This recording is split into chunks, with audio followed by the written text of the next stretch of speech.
babe, wanna leave this town. I'm saying, whatever, if you wanna go, I'm down. 'Cause darling, we'll make a bigger thing. Hey there, fellow travelers. And welcome to She's Got Baggage, where we dive into all the moments of travel, the good, the bad, the weird, the confusing, and every fascinating nuance along the way. I'm Abby. And I'm Katy. And together, we're your travel gal pals, here to share the full spectrum of our experiences from life beyond borders. So grab a seat and get ready to join us as we explore the diverse tapestry of travel, from exhilarating highs to the challenging lows and everything in between. This is your final boarding call. Thanks for joining us on today's adventure. Hello, fellow travelers. Hello, and welcome back. Thank you for coming back to spend more time with us. We're learning as we go here, and some big news is that we have upgraded from our cheap little microphone to a middle range microphone. Very excited not to huddle in a pillow fort with a little wireless mic that's rubber banded to my smartphone tripod on top of a pizza box. So we're loving our new equipment. We are, but if anybody knows how to hack a situation, it's you, Katy, for sure. So I do feel like this is totally on brand for us, but I also agree that it's nice to be back to recording on a table like big girls. In our first episodes, we were a little centered around making amateur travel mistakes, so I do feel like it's fitting that we're also making our amateur recording mistakes too. It is totally apropos. So Abby, how are you doing? What's new in your world? Thanks for asking. I just got back from spending a week in Istanbul. I really wanted to make a final pass through one of my favorite cities on the planet before leaving this part of the world to go back to the US. I got to visit all of my favorite restaurants. I got to do some shopping. I got to catch up with some of the people that are super important to me, some old friends, my old Turkish roommates that I lived with when we were living in Turkey. Another crazy thing that happened, as you and some of our listeners might already know, we are both teachers and we teach English online. I actually got to meet up for the first time with one of my students in Istanbul, and we got to spend some time getting to know her in person. Isn't that crazy? I love that so much. How was that? It was awesome. It was so fun to meet her. She is incredible. It's amazing how small online teaching has made the world, if that makes sense. It's so true. We're having conversations with people in every part of the globe, and it's normal somehow. It's really cool. And then you get to meet them in person, and it's amazing. But anyway, how have you been? Fun fact, I also met up with one of my online students yesterday. You remember my lovely Italian doctor? We met for the first time when the three of us, you, Pants, and I, went to Bologna. This is the doctor we met in Bologna. Yes, I do remember him. Yes, so he came to Tirana for work to implant an embryo, casual, yesterday. So we had a few beers and dinner. It was a great time. It is a huge privilege to meet our students. And other than that, I'm just teaching a lot. I like that you say it's a privilege to meet our students because it really, really is. It's a privilege already to have the opportunity to live abroad, travel the way that we do, be able to make money. We meet these super cool people online. I've actually met more than just one student. There was a student from Italy who visited Tirana, and I met him here in Albania. I met my Turkish student recently in Istanbul, and I also met one of my students. He's a young man who lives in Cairo, Egypt. So on that recent trip to Egypt, I got to meet with him too. And it's just amazing. It is so cool. And I also met my Kurdish student in Tirana when she was coming through. So it is amazing. She's the girl that you took to dinner with us. That's another one. Yes. There is definitely so many opportunities to meet people and make those connections. And it is a real connection too. It's not just education. So we are very privileged in that regard. How are you feeling about this big move going home? Ooh, it's coming fast. I'm just kind of trying to get organized, save a little money, enjoy my last few weeks living outside of the United States. I'm a little stressed out about just getting things packed up and all of that. I really don't think I'm prepared for all of the reality of living back in the United States, including financial reality, reverse culture shock, getting a new job, all of those things. But I am really grateful that I can continue teaching as long as I need to. Oof, I feel you on all of that. I feel you on the reverse culture shock. I feel you on the financial anxiety of it all. I think this is an interesting way to answer at least the question I get the most about living abroad. And I think last time you agreed that you also get this question all the time. You know what I'm talking about. I know what you're talking about. It's how do you afford to travel like this? And are you rich? Exactly. The answer for me, and I know it's the same for you, comes in multiple parts. We work a lot. You don't always see that on social media. It's not the sexiest part of our lives, but we do. We work a lot. And we have also learned over time how to really, really maximize the money that we do have. We travel on a budget. We can dish later on tips for cheaper travel if people are interested, if our listeners are interested in that. But we've definitely learned how to log the hours, pinch the pennies, and make this life work for us so far. We live super frugally. I think we spend our money very, very intentionally. And I think we're both really mindful about where that money goes. We strategically choose our home bases, and mostly we work with totally different budgets, choose our allocations differently. We don't have kids. Nope. Mortgages. Nope. Cars. Nope. We don't care about fashion, furniture, gadgets. We do not have fashion. We don't. People don't realize that for the price of a typical dinner for two with drinks in the USA, we can buy plane tickets and 2 nights accommodation in Italy. Yeah. But mostly you are right. We put in a lot of hours. When I'm not on a trip, I am teaching 7 days a week, sometimes more than 12 hours a day. And I'm not even complaining about it. I kind of love it. I am always amazed at how much you work, but I do understand what you mean when you say that you love it. It's not a complaint. Our job is kind of awesome. And I do think that's a really nice segue into what we want to talk about today. Today, we're going to be talking about how teaching English has supported us, and it's made living abroad long-term a reality for both of us. Before we were online teachers, we both started off teaching in physical brick-and-mortar schools in Asia. Katy, in the last episode, you talked about how you got your TEFL while you were traveling and randomly, very suddenly, ended up in China to teach. Can you tell me more about your story? Before I started traveling, I never really thought about teaching English. You kind of knew about that before we left the United States. I didn't know this was even a possibility. So when I was traveling abroad, I started learning that this was indeed a possibility. I actually rebelled against it at first because my mom is an English teacher. My family is full of teachers. And I just kind of avoided anything to do with the education field because resist and be an independent and individual girl. 6 months into my travels, I decided to get my TESOL certificate. So you can get your TEFL for a certain number of hours. I got my TESOL, which is a 1 step higher, maybe 20 more hours, so that I could have more options. If I decided to stay longer and make money while traveling, I could.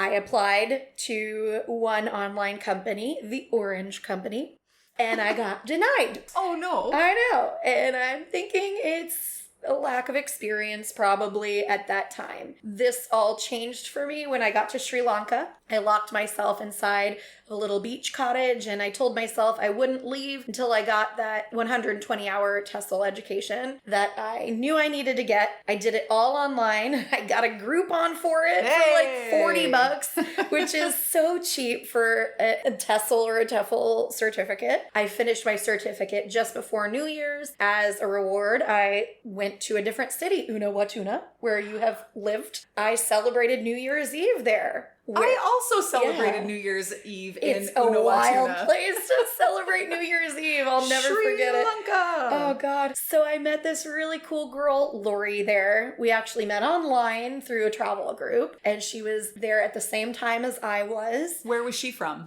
Chile. Cool. Yeah, so she was a Chilean girl. She was actually a teacher at a kindergarten in Shanghai at the time, at an international school. She's from Chile, but she's working in China, traveling in Sri Lanka. I love the world. It's so great. So you are an American person. She is a Chilean. Yes. You are both living, traveling, whatever, in Sri Lanka, and she's a teacher in China. Yes. That's incredible. I love it. The layers of this. And this is so normal for us now, is. but this is like the coolest thing. That's cool. So I told her over conversation that I had just gotten my TESOL. Her eyes got really wide and she's like, oh my gosh, my brother's getting married back in Chile in a couple of months. I don't have anybody to teach my class. And I've been very worried about telling my boss that I need to take some weeks off to go back home. And it's not during a holiday break, right? For the Chinese school. Yes. And she's got no one to cover her classes. Exactly. So it's really hard to get away from any education place when it's not during summer holiday or winter break or whatever. So she was like, this is going to sweeten the deal if I tell him that I might have an American that can teach this kindergarten class for a few weeks. I'm taking 3 weeks off, but I'm going to give you an American. I'm going to give you an American, which I thought was really funny, especially because I had zero experience at this point. So she did. She told her boss. Not long after that, I was in Chiang Rai, Thailand, in a cafe doing a Skype interview. Some guy was telling me to pack my bags and get my visa for China. Don't worry about anything. Just come to China. Just come to China. So I arrived to Shanghai. And you had never been to China before? Never. Never. I'd never been to China. Never. And also that was the first time I'd ever gone through the process of getting kind of a difficult visa. It was a challenge. But anyway, I arrived to Shanghai and I was in a panic because I had to work the next day and I needed professional clothes. The opposite problem of you in Thailand. I had so many professional clothes that you could have had. Exactly. I was rocking backpacker chic clothes for like 8 months at that point. Fashion. And I had been spending all of my time in hot, beachy places. Now this is February in Shanghai and there was actual snow on the ground. Ooh. It was so challenging to find even just a few pieces of professional clothes in one afternoon in a city I've never been to because, let's be honest, Asia and their size inclusivity is not very...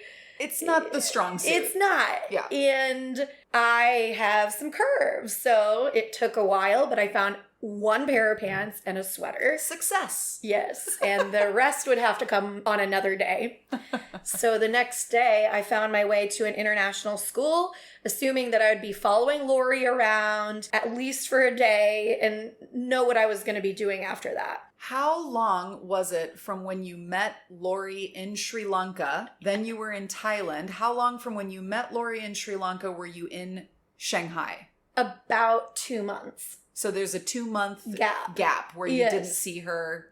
Okay. Yeah, there was a 2-month gap where I met her and I backpacked all through Southeast Asia. And so there were several countries in between this time. Getting to China, she told me, okay, I'm going to introduce you to all these students and the parents know that you're coming. Then she dropped the bombshell that she was actually leaving at lunch. Oh, no. And you're going to start working now. Yeah, immediately thrown into the sharks. So she left. And I had never been in front of a classroom in my life. So I was clenching for real. Like, it was terrifying. There's like 15 3-year-olds all sitting on the carpet staring at me.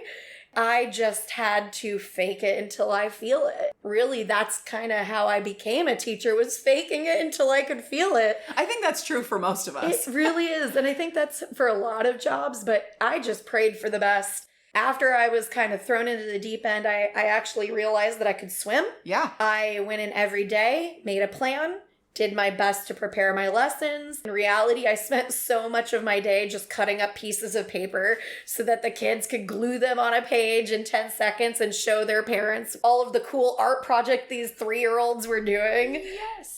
But before I knew it, 3 weeks had gone by. Lori was on her way back, and I was kind of like, well, what's next? So the principal asked if I was willing to stay on Oh, nice. and cover for a different class. So I saw the opportunity and I was like, all right, let's try it. There was also some discussion about potentially being there for the remainder of the year. And after a few days, I kind of realized that maybe Shanghai lifestyle was not the expat dream that I was hoping for. If I was going to be living in a big, big city, I might as well be back in New York City. And I really just wanted an adventure. I wanted beaches. I wanted relaxed atmosphere. And this was the polar opposite to that. It felt like you left your life in New York City to start your life in again. New York City that doesn't speak English. In another big city, right?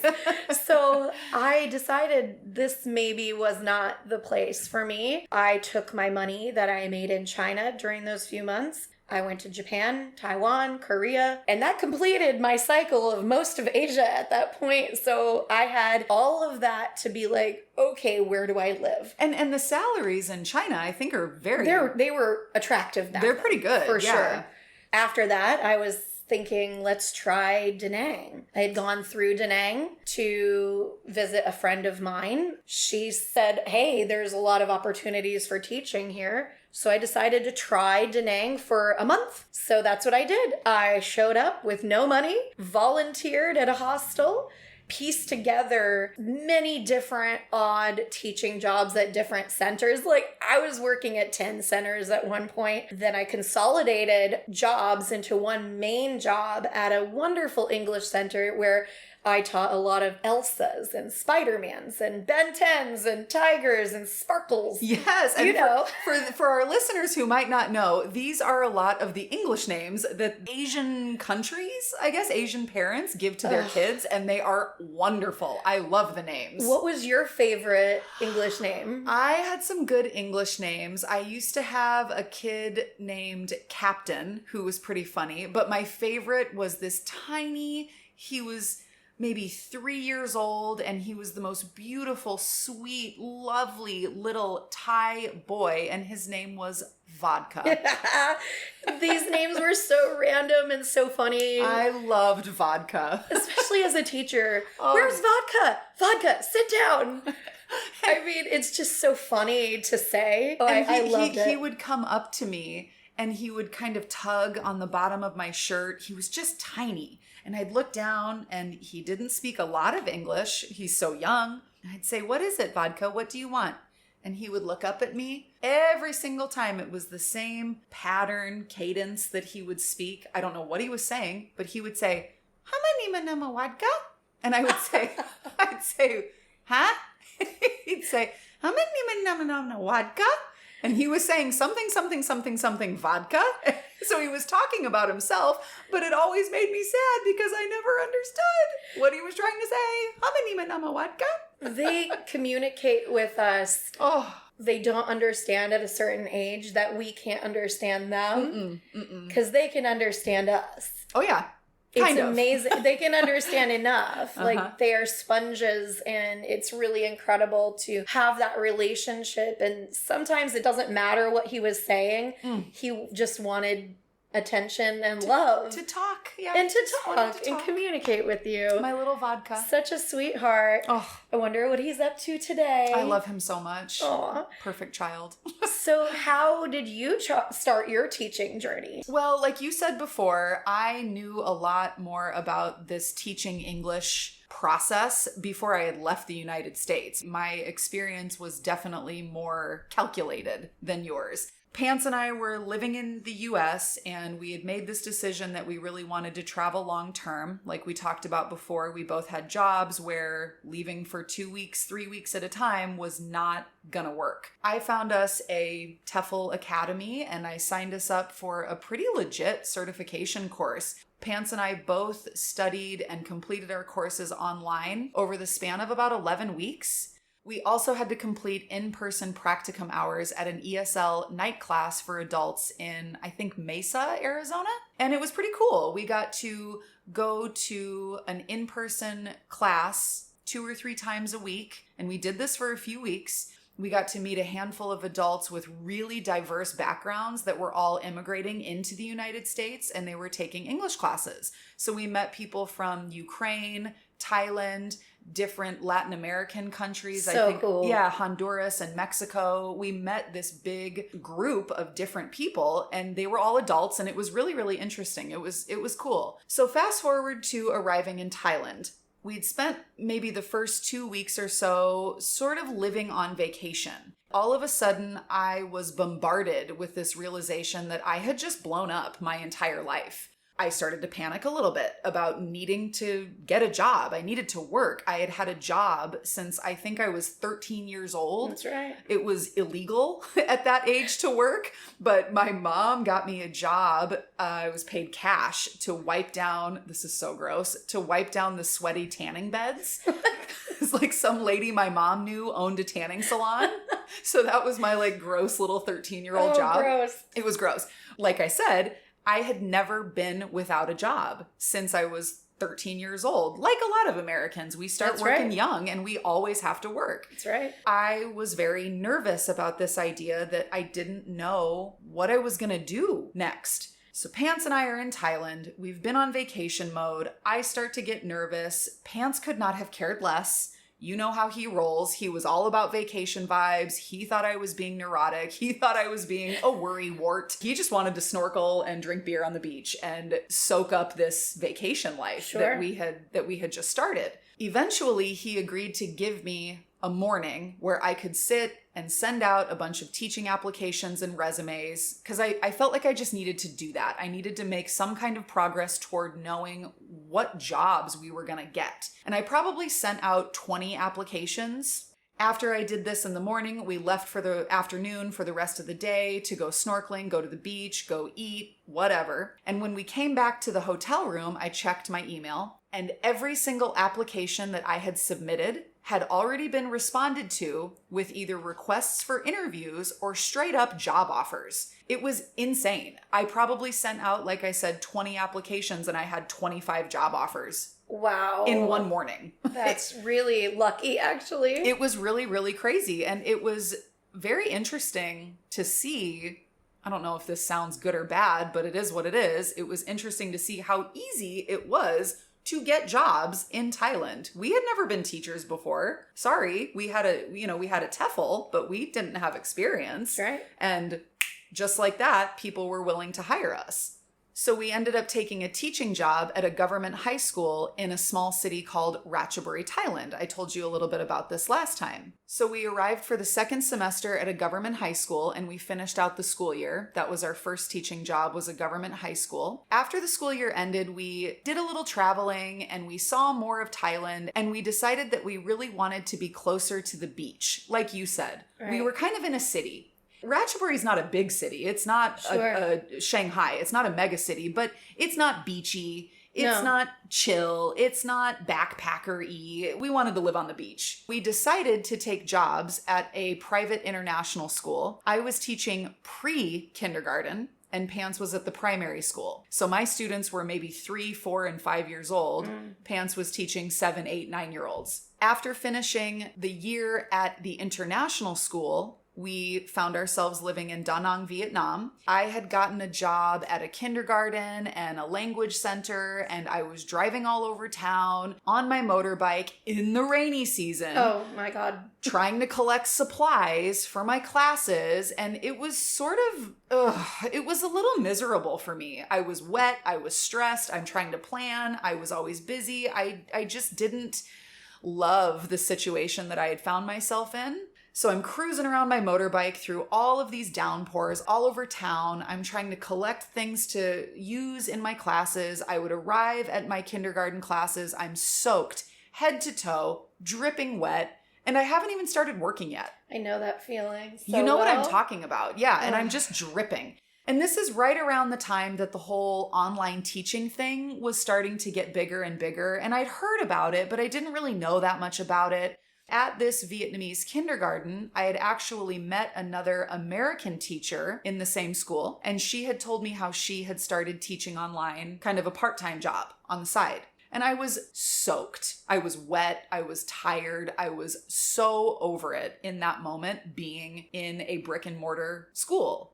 And she suggested that I check out one of these online companies. And I immediately jumped at her suggestion to stay at home, teach my classes from the comfort of my living room in my cozy clothes. The scene that you're painting right now, I know so well, of driving my motorbike in those trash bags, like head to toe. The full body garbage bags. Body garbage bags through flooded streets. Ugh. Sometimes it would flood my bike and I would have to push it through intersections, and you arrive at school and your pants from knee down is just saturated. Oh man, it would be all the way up to my waist. I was soaked. Just disgusting. I totally understand the draw of, wow, I can do this inside and make more money. I can sit in my pajamas. I can do this from my living room. I can stop and have a snack. I mean, it was just too easy. It was too easy of a transition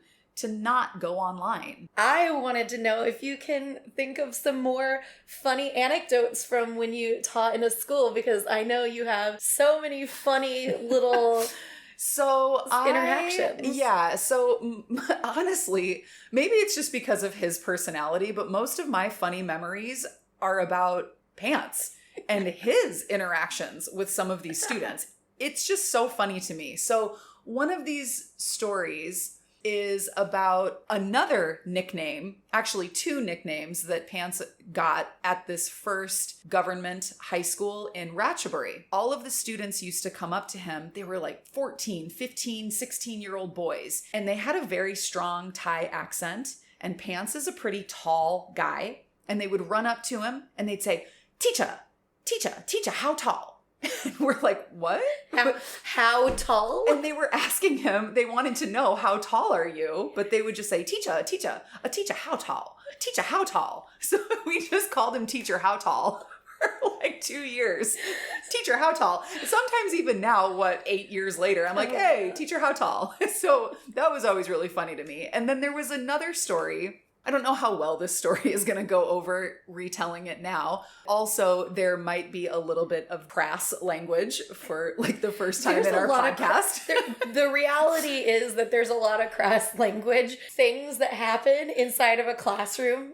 Yeah. It just happens. It's funny because when these young people are learning English, they don't always understand bad words are bad words. You know what I mean? So for example, the word ass. So I remember seeing Pants walking up and down the hallway, and there was this group of 14 and 15-year-old boys in Thailand, maybe 6 or 7 of them, and they would see Pants or Teacher How Tall walking down the hallway, and the entire group of boys, they would run up to him, they would spin around, throw their ass right in front of him, and teacher, teacher, teacher, slap the ass. They would be spanking their own asses. They would spank their own. It was so weird. I have never understood what was going on. Teacher slap a ass. They really did, and they would spank. Teacher ass slap. Teacher slap a ass. And Adam, poor Pants, he's standing there. He's like, I don't want to slap your ass. Like, you are 15 I will go to jail. This is not appropriate. Why do they want me to slap a ass? And they're probably laughing. And it was just the weirdest thing. Maybe this is his story to tell, but I remember it as being the funniest memory. And they really would. Teacher, slap a ass. And he was like, I don't want to. And poor Pants, he would just throw his hands up, turn around, and walk away. I don't know what to do about this. It was just so weird. It's so funny, these little mannerisms and different comedy that doesn't quite translate.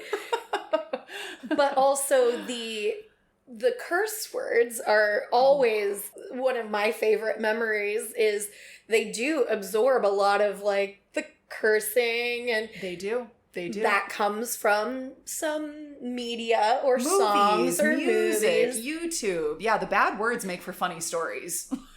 The amount of 3-year-olds that would come up to me with their middle fingers raised and smiling, I love you, just know. I love you. They don't know the power that's associated with these words. Uh-uh. So I never taught these kids that don't say these words. It's so bad.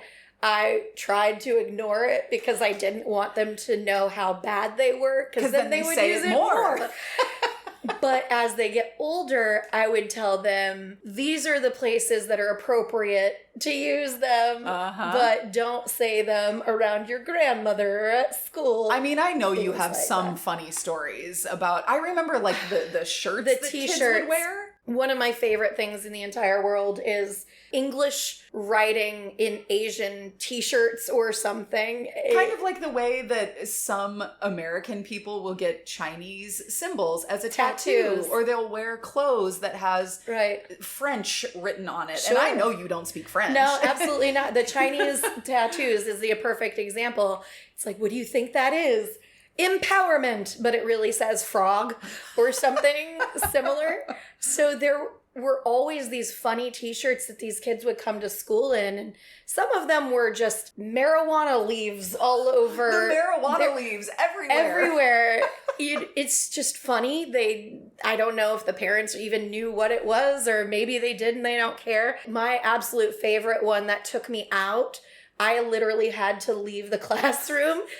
I couldn't remain professional, was when I had a 12-year-old girl come to class in a baby doll pink shirt. And I have a photo of it. I took a sneaky photo because no one would believe me. That says, I'm high and you're still a C word. See you next Tuesday. Which is the worst word in the United States. In the UK, this is not a bad word. But it's bad in the United States. So her shirt said, I'm high and you're still a C. Yes. And she's probably this young, sweet, had no idea, tiny little Vietnamese girl. And she wore it all the time. She wore it. It was her favorite English class shirt. Incredible. These are memories I will always treasure. It's her English shirt. It's her English shirt. Yeah. You know, I hope that in the future she finds that shirt when she's completely fluent and she laughs. Like, whoa, what was I wearing to teacher Katy? So classic. So anyway. Oh, that's funny. You really do fall in love with these kids though. Like they're funny, they're cute, they're sweet. The parents are super cool. The best. Very, very nice. And I think that we had a very unique relationship with a lot of them because we got to be the fun foreign teachers that played English games. And we weren't just the local teachers that were talking about the serious testing and the math skills. And I don't mean to be mean, but kind of the boring part of school. Sure. The more serious educational components, a lot of times we were... That's a better way to say it. We were the people they could see as the fun auntie. Yes. You know, we weren't really serious teachers. We had to teach a lot of grammar, especially for older students, and IELTS and test taking for the really advanced students. But at the end of the day, we were kind of an open door to a different world for them. Oftentimes, I think we really were some of the first foreign faces that a lot of these children had ever seen. For sure. That's where a lot of these lost in translation moments come from. Like, oh, teacher, you're so fat. I love you. Oh my God, the times I've been called fat in Asia. I love you, fat teacher. Like, teacher, you have baby? No, teacher have baby. No, teacher does not have a baby. Oh, teacher, no baby? No. Teacher, you fat. Yeah, we would never say this. Never. In our culture, but I can't even be mad about it or even offended by it because it is coming from a place of innocence. Mm-hmm. So there are a lot of these lost in translation things that are just so precious, and I'll never forget those times. But I am really happy that I made the decision, and I know that you're also very happy you made the decision to switch from classroom eventually to virtual classroom. I was virtually about to ask you the same question. Oh, God. Abby, I love that. I think this is actually a good place to put a pin in it for today. Come back next time and hear how living rooms, Chinese policies, getting paid to gossip have virtually changed our lives. Oh my gosh. Thank you for sticking it out with us through yet another episode. This was a really fun one. I loved it. And if any of our listeners have experiences as English teachers and have some funny anecdotes, we would love to hear them. So please share them with us on our social media pages. We love hearing from you. Also, if you have any must-hear stories worth telling, please do reach out to us either on our social media pages or on our website, and maybe you will be featured on a future episode with us. Please make sure to join our Buddy Pass on our website and check out all of the bonus features. Yes, and thank you so much for all of your support. See you next time. This has been Abby and Katy with She's Got Baggage. Thoughts and taters. Bye.